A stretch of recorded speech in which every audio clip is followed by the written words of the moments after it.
প্রায় 13টা বিষয় আমি পেয়েছি কোরআন শরীফে তার বিষয়ে। তার ভেতরে 1 নম্বরে দুনিয়ার কোনো মানুষকে অনুসরণ করলে আপনার জীবনের পাপ মাফ হয়ে যাবে, আমি পাইনি। কিন্তু মুহাম্মদুর রাসূলুল্লাহকে অনুসরণ করে যদি জীবন চালায়, আল্লাহ তাকে মাফ করে শুধু দেবে না, আল্লাহ গ্যারান্টি দিয়েছেন, কুল ইন কুনতুম তুহিব্বুনাল্লাহা ফাত্তাবিউনি ইউহিব্বুকুমুল্লাহ ওয়া ইয়াগফির লাকুম যুনুবাকুম। হে নবী, আপনি বলুন, তোমরা যদি আল্লাহকে ভালোবাসি এই দাবি করো, ফাত্তাবিউনি, আমি রাসূলের অনুসরণ করো। এ পর্যন্ত যদি কেউ মানতে পারে, আল্লাহ বলেন ইউহিব্বুকুমুল্লাহ, আমি আল্লাহ নিজেই তাকে ভালোবাসবো। ভালোবেসেছি এ কথা এখানে নেই। ইউহিব্বু মুজারে, বর্তমান, ভবিষ্যৎ, প্রেজেন্ট, ফিউচার। কেউ যদি রাসূলকে অনুসরণ করে, আমার আল্লাহ তাকে ভালোবাসা আরম্ভ করবে। আল্লাহ যদি কাউকে ভালোবাসে, ওয়া ইয়াগফির লাকুম যুনুবাকুম, ইয়াগফির এটাও মুজারে। জাম্বল না দিয়ে আল্লাহ জনব দিয়েছেন বহু বছর। ওর জীবনের একটা অপরাধ আল্লাহ রাখবে না, সবগুলো মাফ করে দেবে। একটা আমার মনে হয় এখানে আমরা অনেকেই জন্মের পর থেকে শুনতেছি, কিন্তু কয়েকটা তথ্য এখানে পাবেন যেটা এখনই আমাদের শুনলে মানতে মনে চাইবে। এদিকে তাকান, আল্লাহ তাআলা বলেন, কুল ইন কুনতুম তুহিব্বুনাল্লাহা ফাত্তাবিউনি। নবী, আপনি বলেন, যদি তারা দাবি করে যে আল্লাহ তোমাকে ভালোবাসি, এ দাবি আমাদের আছে না? দল আমাদের আলাদা থাকতে পারে, আল্লাহকে আমরা ভালোবাসি এ দাবি আমাদের সকলের আছে, এমনকি অন্য ধর্মের লোকদেরও আছে। কালকে যে হিন্দু দাদা কথা বলছিলেন, উনি প্রথমেই শুরু করলেন যে আমাদের আল্লাহ। প্রথমটা কথা শোনার পরে মনে করলাম একটা হিন্দু মানুষ আল্লাহর নাম বলে। ওদের ভেতরে এটা আছে, কিন্তু পারিবারিক কারণে, সামাজিক কারণে, ধর্মীয় কারণে ওরা মানতে পারে না। কিন্তু যে মানুষগুলো এগুলো ছাপিয়ে চলে যায়, তারা ঠিক মেনে নেয়।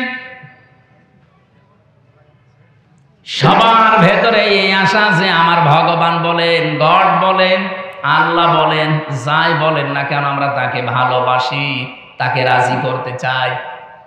আল্লাহ পাক বলেন, দাবি যাদের আছে, হে নবী আপনি তাদেরকে বলেন ফাত্তাবিউনি, তারা যেন আপনার অনুসরণ করে। এবার আমার প্রশ্ন হচ্ছে, আপনি রাসূলকে অনুসরণ করবেন। এই বাংলাদেশে বহু মানুষ বলে যে আমরা নবীওয়ালা কাজ করি। কথা ভালো করে বুঝবেন, উল্টা দিকে নিয়ে যেন না। আপনি যে বলেন যে আমি নবীওয়ালা কাজ করি, মুহাম্মদুর রাসূলুল্লাহ সাল্লাল্লাহু আলাইহি সাল্লামকে কি জন্মের পরে মানুষ নবী বলতো? কয় বছরে? উনি যেদিন নবুয়ত পেয়েছেন 40 বছরে, তখন মানুষ তাকে নবী, তিনি স্বীকৃতি দিয়েছেন। বাড়িতে এসে স্ত্রী মেনে নিয়েছে, বন্ধু মেনে নিয়েছে, চাচাতো ভাই মেনে নিয়েছে, কাজের লোক বাড়িতে যিনি পালিত পুত্র সে মেনে নিয়েছে। তার মানে উনি নবী হয়েছেন 40 বছরে। এর আগে ওনাকে কেউ নবী বলে ডাকতো না, বলতো আল আমিন, আস-সাদিক। আপনি যদি তাহলে নবীওয়ালা কাজ করতে চান, উনি যেদিন নবী বলে স্বীকৃতি পেলেন, ঘোষণা হয়ে গেছে, ওই দিন থেকে জীবনের শেষ দিন 63 বছর, এই 23 বছর আপনাকে মানা লাগবে, পঙ্খানুপুঙ্খানু অনুসরণ করা লাগবে এই 23 বছরের জীবন। ফাত্তাবিউনি, আমাকে অনুসরণ করো, আমাকে দেখে দেখে চলো। এখানে তাবউন মানে দেখে দেখে চলা। আমার সামনে একটা লোক হেঁটে যাচ্ছে, কিভাবে পা দেয়, কিভাবে মাজা দেয়, কিভাবে হাত নাড়ে, কিভাবে বডি, এইভাবে দেখে দেখে পা ফেলার নাম হচ্ছে তাবউন। তাহলে রাসূলকে সামনে রেখে আপনি অনুসরণ করবেন। এখন আমার প্রশ্ন, এই অনুসরণ কি আপনার আংশিক না পূর্ণাঙ্গ? বলো। এইটার জন্য আমি এই পর্যন্ত এসেছি। আজ বাংলাদেশ সহ বিশ্বে বহু মানুষ আমরা রাসূলের অনুসরণ করছি, কিন্তু আংশিক, পূর্ণাঙ্গ না। আংশিক অনুসরণ করেছিল অনেকেই, তারা মাপ পায়নি। কিন্তু পূর্ণাঙ্গ অনুসরণ যারা করেছে তারা মাপও পেয়েছে, জান্নাতের সুসংবাদও পেয়েছে।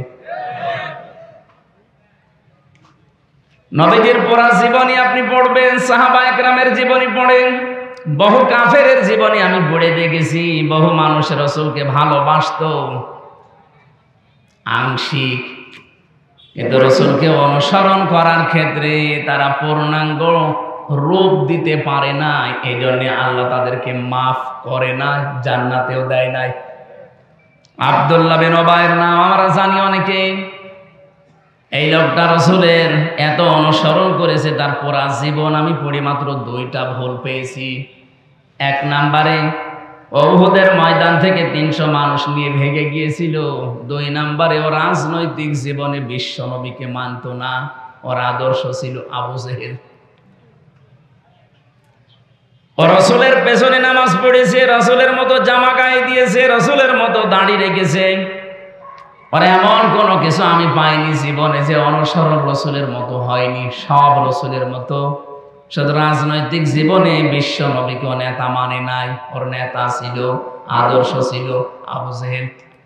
এতটুকু কারণে যদি আল্লাহ তার জন্য আয়াত নাযিল করে জাহান্নামের ঘোষণা দিয়ে দেয়, আজ এই বাংলাদেশে যে মানুষগুলো অনুসরণ করছে রাসূলকে আংশিক, পূর্ণাঙ্গ না, বলেন তো আপনাকে আল্লাহ কি এখনো ভালোবাসা আরম্ভ করেছে?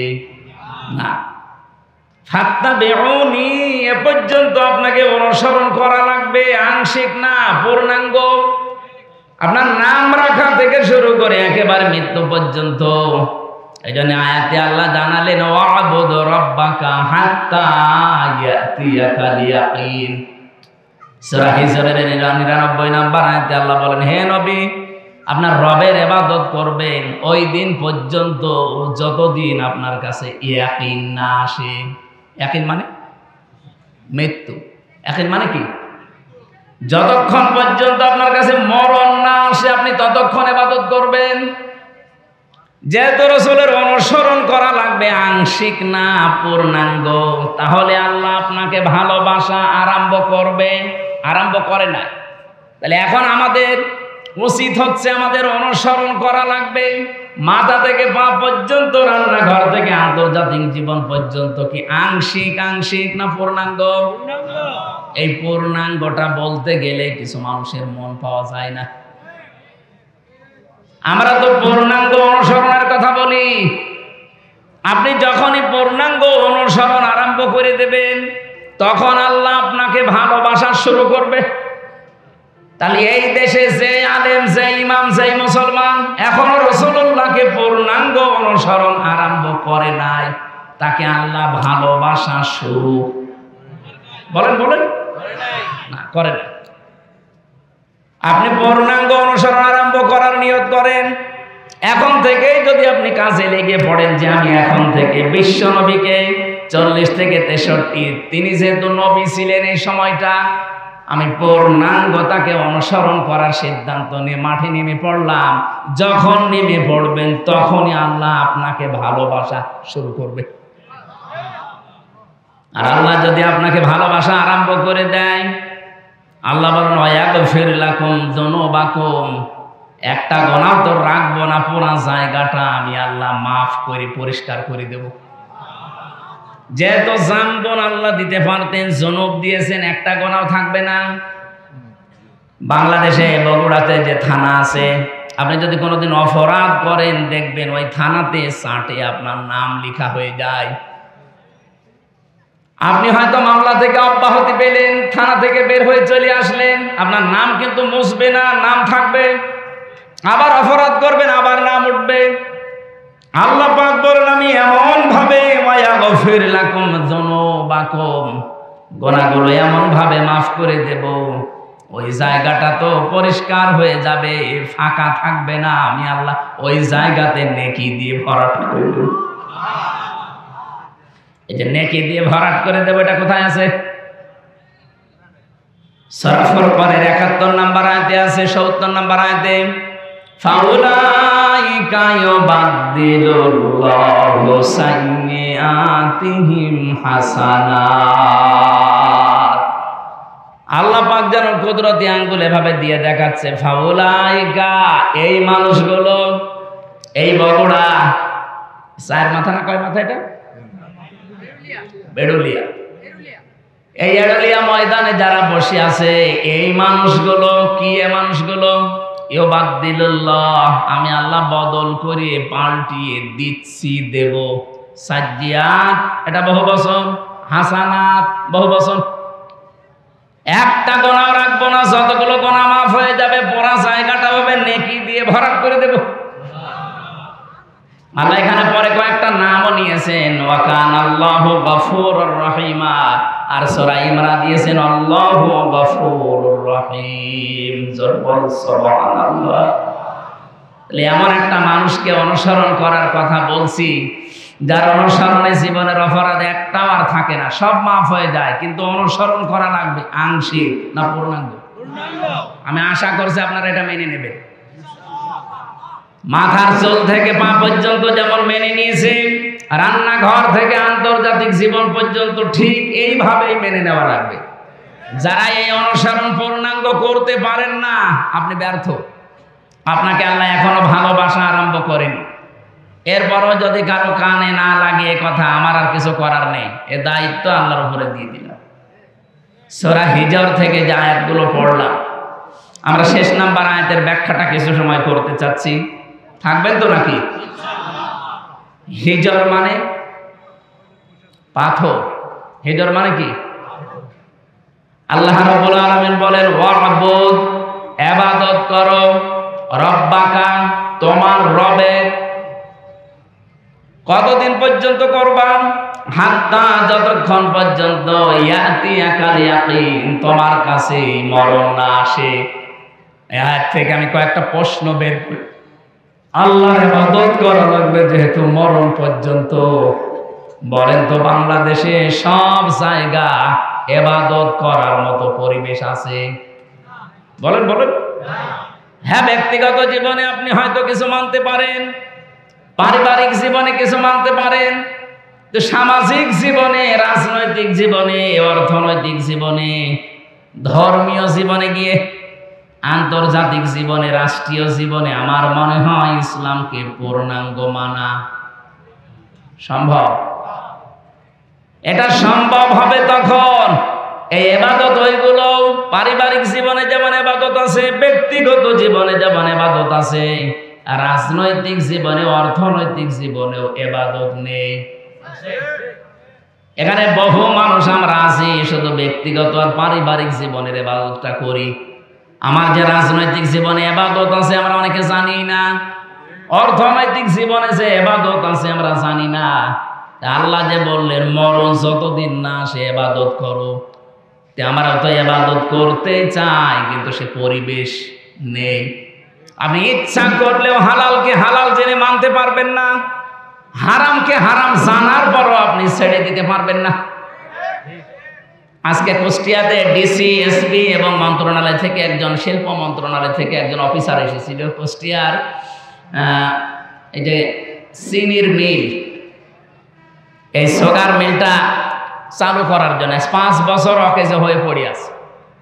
ওখানে এতদিন যারা দায়িত্বে ছিল, দুর্নীতি এমন বেশি হয়েছে, এটা শেষ পর্যন্ত বন্ধ হয়ে গেছে।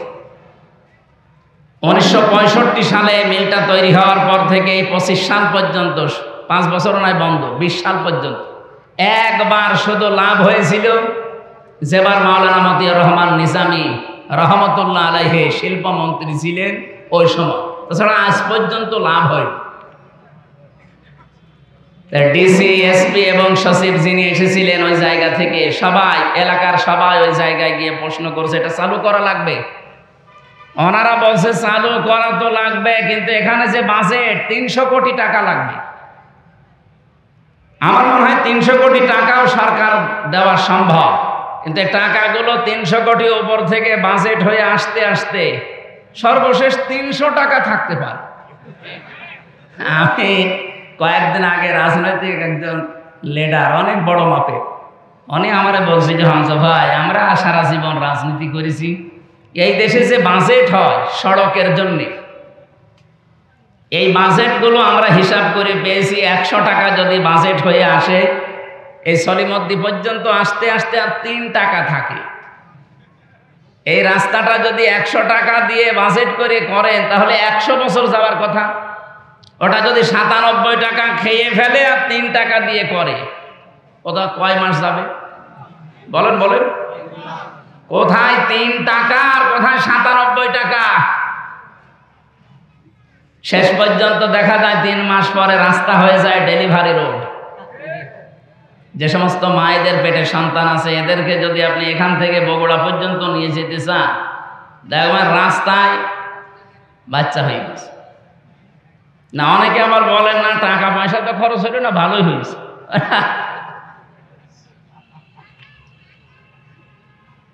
তো এই মিলটা চালু করার জন্য আজকে এলাকাবাসী সবাই এসে ডিসি এসপি সাহেবকে বলছিল যে আপনারা উদ্যোগ নেন। তো উদ্যোগ নিয়ে করবে কি? কারণ এই টাকাগুলো তো আসা লাগবে জায়গা পর্যন্ত। এই জায়গা পর্যন্ত আসার আগে যদি 8-10 হাতে এগুলো বিলোতন হতে হতে শেষ পর্যন্ত 300 কোটি টাকা,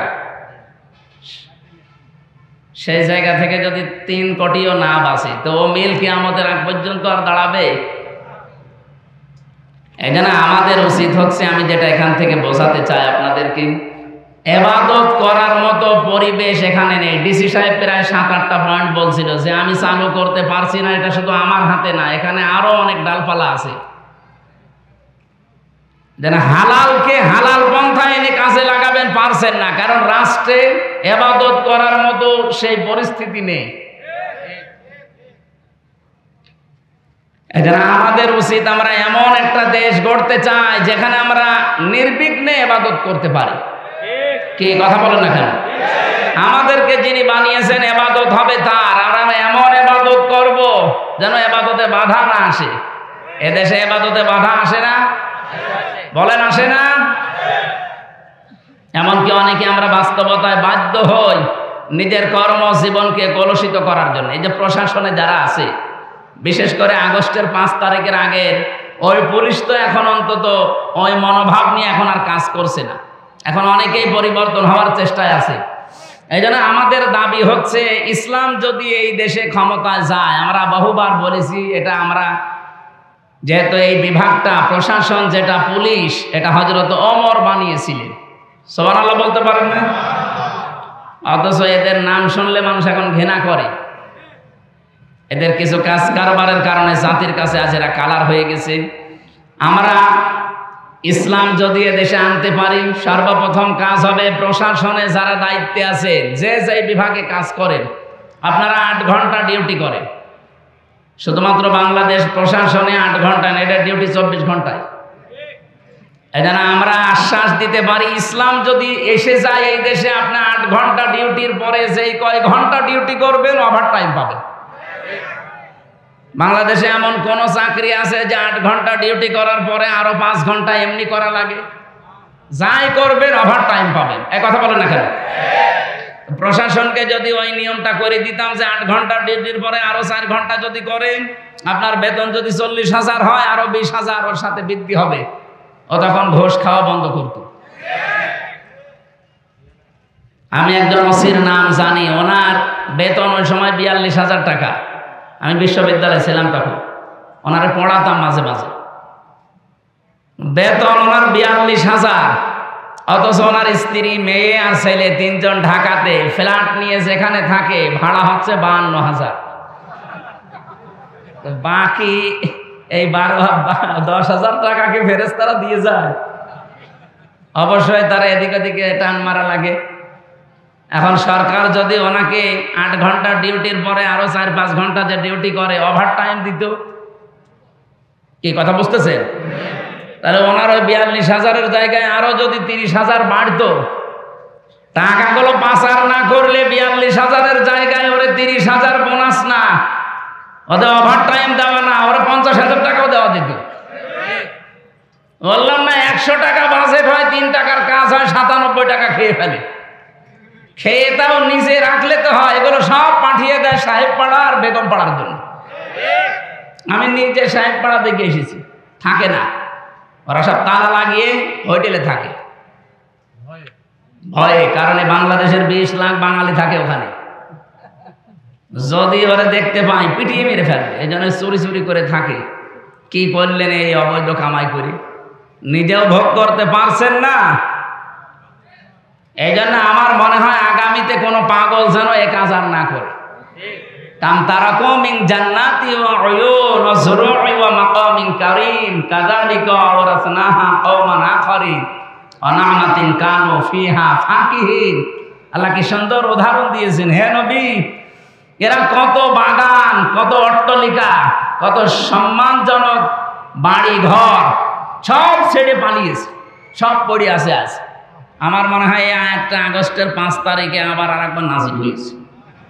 আপনি দেখেন সারা দেশে জালেমদের বাড়ি ঘর, তাদের বাগান, তাদের অট্টালিকা, তাদের সুন্দর সুন্দর কত কিছু বানিয়েছিল, সব এখন পরিত্যক্ত হয়ে পড়ে আছে। আর ওরা সব এখন বিভিন্ন দেশে যে পালিয়েছে, তো পালিয়েছে চোরের মতো থাকে। আর এমন অপমান, সমর রেজাউল করিম নামে এক মন্ত্রী ছিল, মাছ মন্ত্রী, মৎস্য মন্ত্রী। এই লোকটা কয়েকদিন আগে একটা লাইভ পাঠিয়েছে যে আমি 7 দিন পালিয়েছিলাম আমার ঘরের ভেতরে ঢাকায়, কিন্তু আর পারলাম না। বৈষম্য বিরোধী ছাত্র আন্দোলনে যারা নেতৃত্ব দেয় এরা আমাকে খুঁজছিল, খুঁজে পেলেই তো আমার 12টা বাজাবে। এই জন্য বোরকা পরে আমি ওখান থেকে পালিয়ে শেষ পর্যন্ত বর্ডারে গিয়ে 4 ঘন্টা পাহারা দিচ্ছে। ওইদিকে ভারতের লোক, এদিকে বাংলাদেশের। কি করব? এই কচুরি পানার ভেতরে 4 ঘন্টা আমি ওই জায়গায় লুকিয়েছিলাম। এরপরে রাত যত গভীর হয়, দুই দিককার মানুষ যখন আস্তে আস্তে ঘুমিয়ে পড়ে, এই ফাঁকে আমি এই বর্ডার পার হব। এর চাইতে আর কত অপমান করবে জালেমদের বলেন? এটা দেখেও যদি আগামীতে যারা আসবে এরা যদি শিক্ষা না নেয়, এদের কপালে আরো দুর্গতি আছে। আল্লাহ রাব্বুল আলামিন বলেন,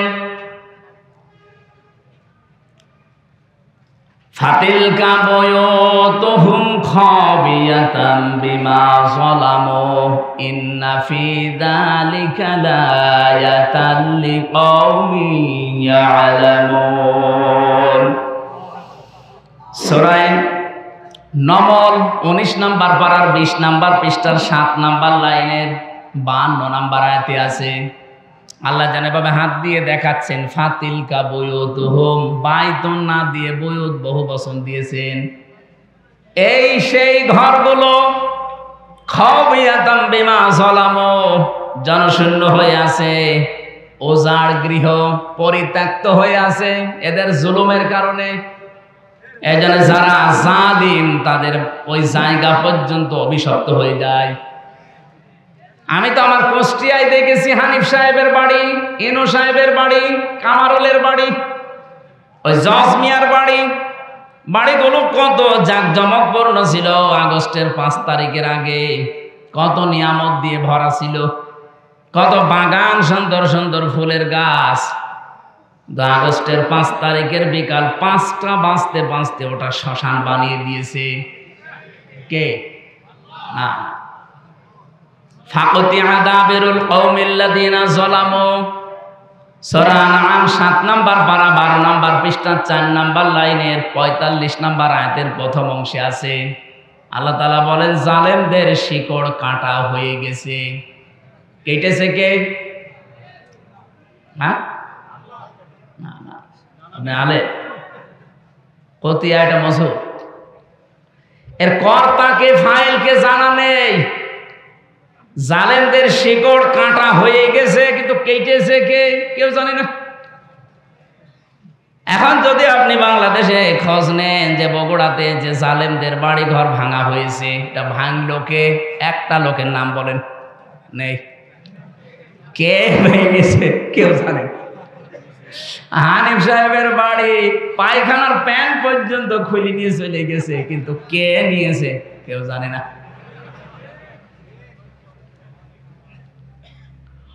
এ পর্যন্ত ছিল। আমি যদি এ পর্যন্ত আয়াত শেষ হয়ে যেত, আমি আয়াতটা পড়তাম না। এর পরেরটা আমাদের জন্য, ইন্না ফি যালিকা লায়াতাল লিকাওমিন ইয়ালামুন। ইন্না মানে অবশ্যই, ফি মানে মধ্যে। আল্লাহ আয়াতনের আগে আবার লামে তাকিদ দিয়েছেন। অবশ্যই এর ভেতরে শিক্ষা আছে যারা জ্ঞানী তাদের জন্যে। কি শিক্ষা?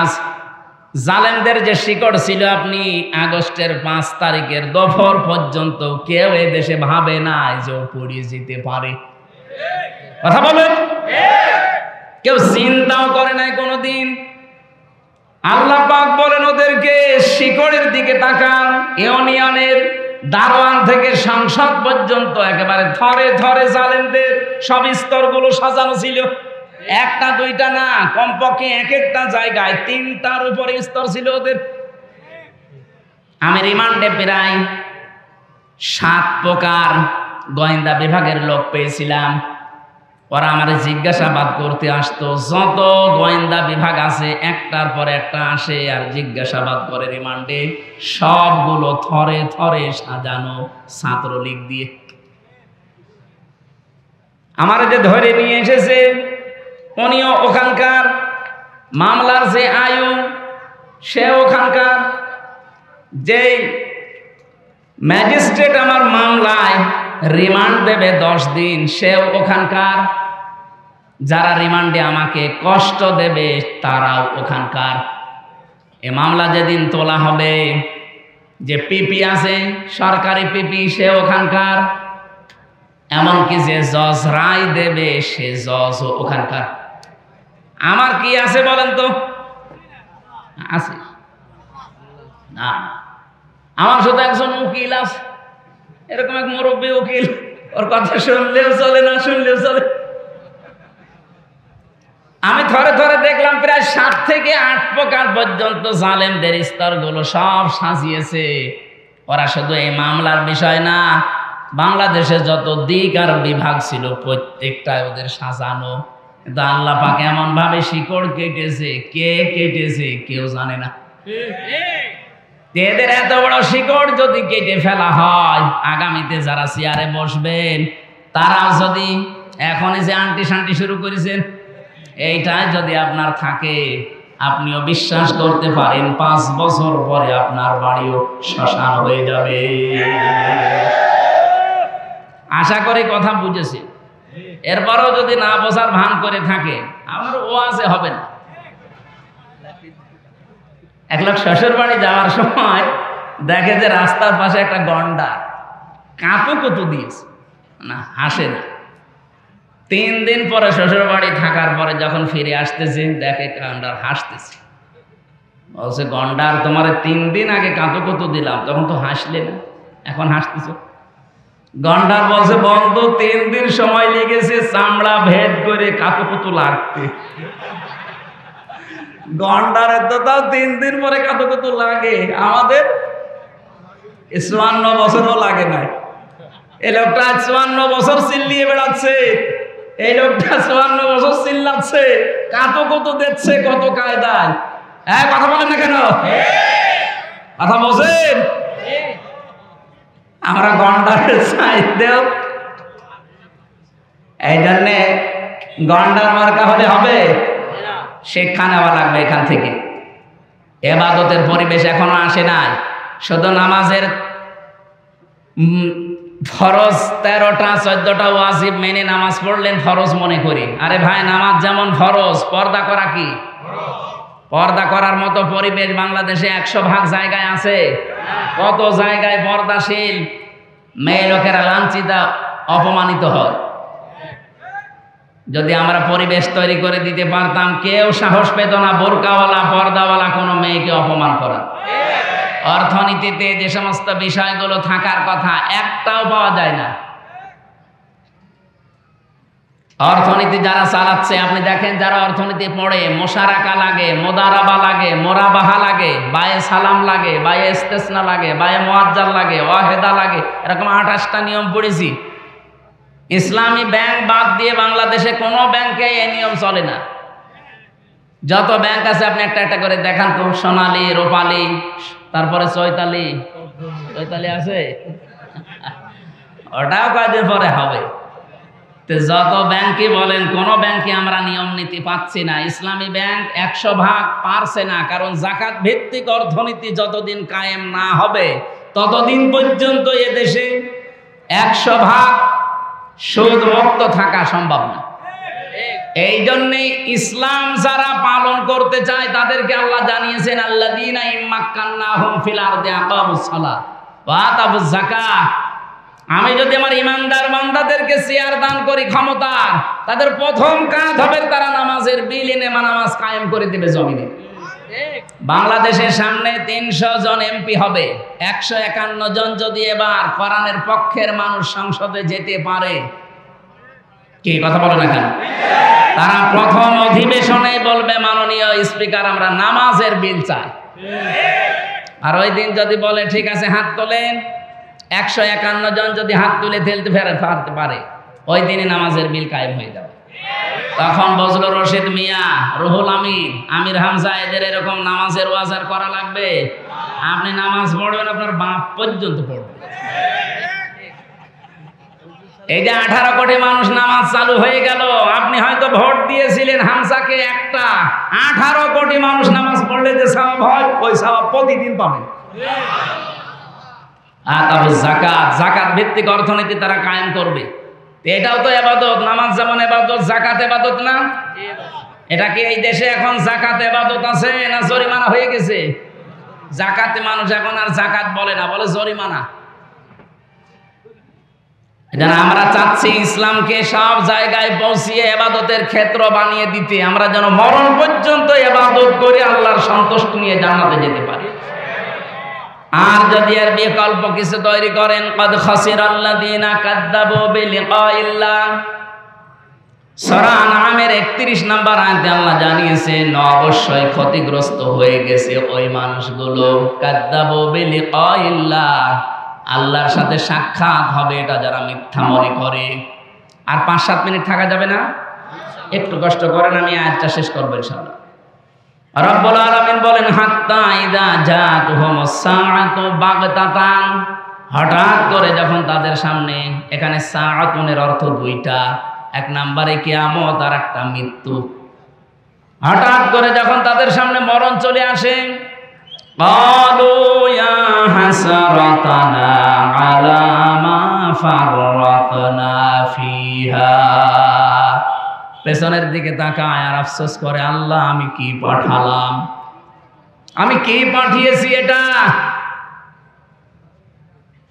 আহুম ইয়াহমিলুনা আওজারম আলা যুহুরিহিম, সবচাইতে ভয়ঙ্কর আয়াতে আওজার এই শব্দটা আমি যতগুলো তাফসীর আয়াতের সাথে মিলিয়েছি, মুফাসসিরিন ইকরাম জানাতে চেয়েছেন ওয়া মানে এবং হম মানে তারা, ইয়াহমিলুনা, হামালা ইয়াহমিলু মানে বহন করা। আল্লাহ এখানে জানাতে চেয়েছেন তারা বহন করছে এবং করবে। ঝার মানে বোঝা, আওঝার এটা বহু বচন।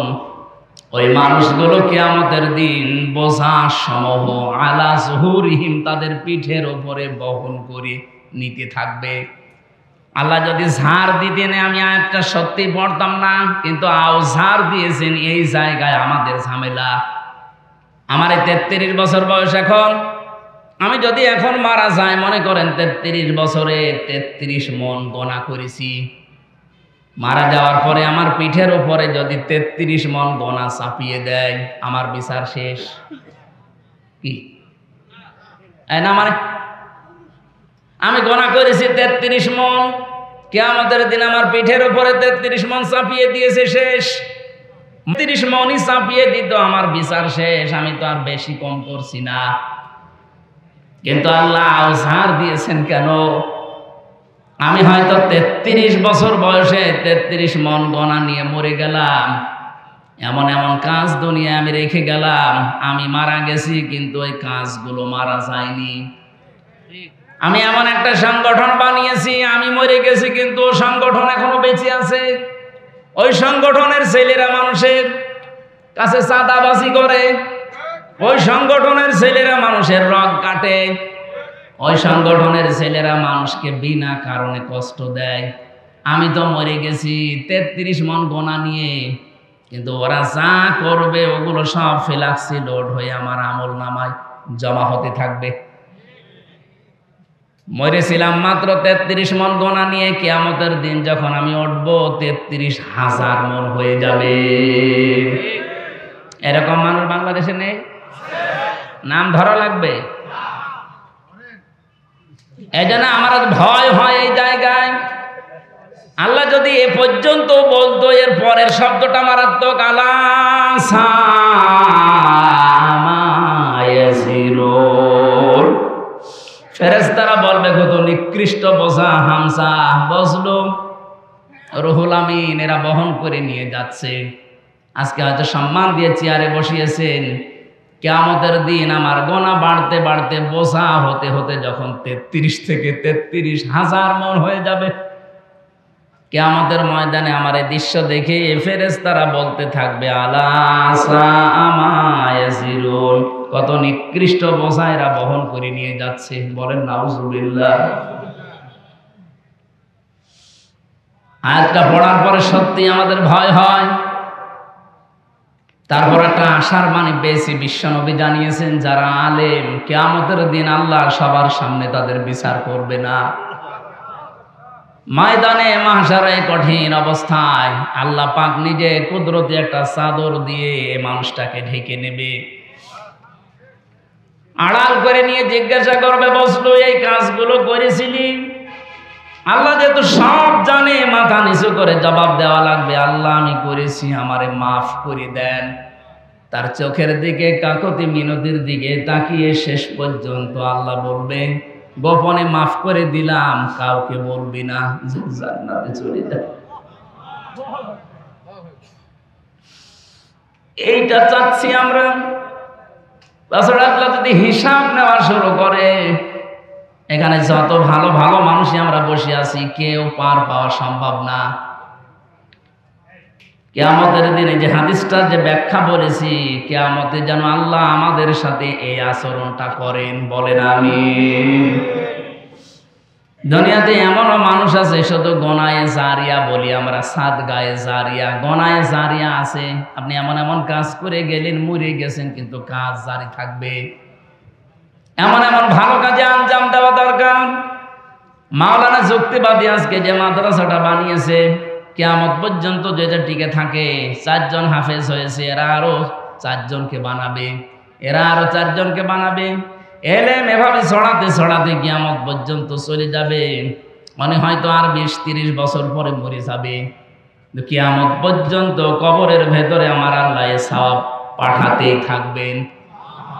হয়তো এই গোলাম রব্বানির বয়স খুব বেশি হলো না, 40 বছর হবে। এই 40 বছরে 40 মন নেকি নিয়ে উনি মারা গিয়েছে। কিয়ামতে যখন উঠবে আমল নামায় দেখবে 40,000 মন নেকি আল্লাহ দিয়ে দিয়েছেন। ইকবালুল সাহিবিল কোরআন, সাহেবে কোরআনকে কিয়ামতের দিন আল্লাহ তাআলা বলবেন, পড়ো, ইকরা ওয়ারতাকি ওয়ারাত্তিল। শুধু পড়ো বলেই শেষ করেননি, নবীজি বলেন যেই বলবে পড়ো আর উপরে ওঠো। ওয়ারতাকি ওয়ারাত্তিল, উপরে উঠতে থাকো তার তিলের সাথে পড়তে পড়তে। তার তিলের সাথে পড়া বলতে আমি এখানে 4টা বিষয় পেয়েছি। কোরআন শরীফের ভেতরে আপনি 3টা শব্দ পাবেন কোরআন পড়ার ব্যাপারে, কারা আর রাতালা আর তালাওয়া। এখানে রত্তিল শব্দটা আছে। কেউ যদি সত্যি রত্তিলের সাথে পড়তে পড়তে উপরে উঠতে চায়, দুনিয়া থেকে 4টা বিষয় তারে মানা লাগবে। 1 নম্বরে তাকে শুদ্ধ করে পড়তে হবে তার তিলের সাথে, 2 নম্বরে ওটা বুঝতে হবে, 3 নম্বরে ওই বোঝা বিষয়ের উপরে নিজের জীবনে কাজ করা লাগবে, 4 নম্বরে ওটা যেন মানুষ মানতে পারে সেই পরিবেশ তৈরি করে দেওয়া লাগবে। আমরা যেহেতু ইবাদতের ক্ষেত্র তৈরি করতে চাই বাংলাদেশে, আর এটাই সবচাইতে বেশি এগিয়ে আছে বাংলাদেশ জামাত ইসলামী, ইসলামী ছাত্র শিবির, ইসলামী ছাত্রী সংস্থা এবং অন্যান্য ইসলামী দল যতগুলো আছে, তারা চেষ্টা চালাচ্ছে এই দেশে যেন আমরা পুরা ইসলাম মানে ইবাদত যেন আমরা আল্লাহর মরণ পর্যন্ত করতে পারি, সেই পরিবেশ আমরা তৈরি করতে চাই। এই 54 বছর আমাদের কাঁধের উপরে পাড়া দিয়ে অনেকে অনেক কাজ করেছে, এবার কিন্তু সবাই বুঝে ফেলেছে। চরমনায়ের পীর মাওলানা মামুনুল হক এবং অন্যান্য ইসলামী যতগুলো দল বড় বড় আছে, জামাত ইসলামী বাংলাদেশের আমিরে জামাত, সবাই বলছে এবার আর কাউকে আমরা সুযোগ দিতে চাই না, ইসলামের বাক্স হবে এবার একটা। জোয়ার যেভাবে এসেছে আশা করছি ইবাদতের ক্ষেত্র সারা বাংলাদেশের রান্নাঘর থেকে আন্তর্জাতিক জীবন পর্যন্ত তৈরি হয়ে যাবে ইনশাআল্লাহ। কামা কুনতা তুরাত্তিলু ফিদ দুনিয়া, যেভাবে পড়তে দুনিয়ায় ওইভাবে পড়ো। ফাইন্না মানজিলাকা ইনদা আখিরি আয়াতিন তাকরাউহা, পড়তে পড়তে যে পর্যন্ত যেতে পারবা ওই পর্যন্ত যে তোমার মনজিলে মাকসুদ হবে। এজন্য দুনিয়াতে কোরআনের সাথে সম্পর্ক রেখে কিয়ামতের দিন আল্লাহ যদি আমাদের পড়তে বলে পড়তে পড়তে যেন আরশ পর্যন্ত চলে যেতে পারি। আজকের এই মাদ্রাসার উদ্যোগে যে অনুষ্ঠান সাজিয়েছেন, এই মাদ্রাসা কিয়ামত পর্যন্ত আল্লাহ কায়েম করে রাখেন। যারা ছেলে মেয়েদেরকে এখানে দিয়েছেন আপনারা সৌভাগ্যশালী, সৌভাগ্যবান। এই মানুষগুলো অনেকেই হয়তো স্কুলে কলেজে বিভিন্ন কিন্ডারগার্টেনে দিতে পারতেন না, মাদ্রাসায় দিয়েছেন। ইলম শিক্ষা করার পর যদি মনে করেন এই ছেলে দিয়ে কি হবে কি হবে, আপনি চোখ বন্ধ হওয়ার পরে টের পাবেন ওর কপালে যা আছে অত পর্যন্ত যাবে।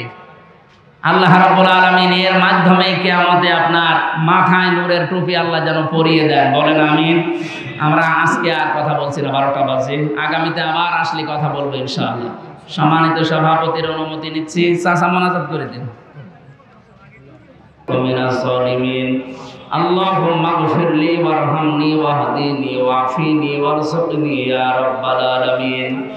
আল্লাহ তাআলা বগুড়া শহরের পাশে কোরআনে কারীমের অনুষ্ঠানে বসে দীর্ঘক্ষণ তোমার কোরআন থেকে কিছু কথা শুনেছি, নবীর হাদিস থেকে, এগুলো জীবনে আমল করার তৌফিক দাও। মাহফিলের সম্মানিত সভাপতি মাওলানা শহীদুল ইসলামকে মঞ্জুর করো। প্রধান অতিথি আজকের মাহফিলের প্রধান মেহমান মুফতি মাওলানা বজলুর রশিদ মিয়া সহ আলহাজ মাওলানা রুহুল আমিন যুক্তিবাদী সহ যত আলেমরা এসেছে, আল্লাহ আলেমদেরকে তুমি হায়াতে তাজ্জিবা সিয়াতে কুল্লিয়া দান করো। যারা হবানি এসেছি মাওলানা গোলাম রব্বানী ভাইকে মঞ্জুর করো, তার পরিবারের শান্তি দান করো। এলাকায় মাটির নিচে যত মানুষ ঘুমিয়ে আছে এদেরকে ক্ষমা করে দাও। সম্মানিতা মা বোনদের জন্য আলাদা করে কিছু বলতে পারলাম না, তাদেরকে তুমি খাদিজাতুল কুবরার মতো বানিয়ে দাও। যারা কোরআনের হাফেজ হয়েছে আল্লাহ তাদের সিনাকে আরো প্রশস্ত করে দাও। এই মাদ্রাসার যত প্রয়োজন আছে এলাকার মানুষের দিল মন শুকিয়ে দাও রব্বুল আলামিন। বারবার কথা বলি, এদেশে চর্ম চোখে যেন দেখতে পারি তোমার কালাম দিয়ে চলছে।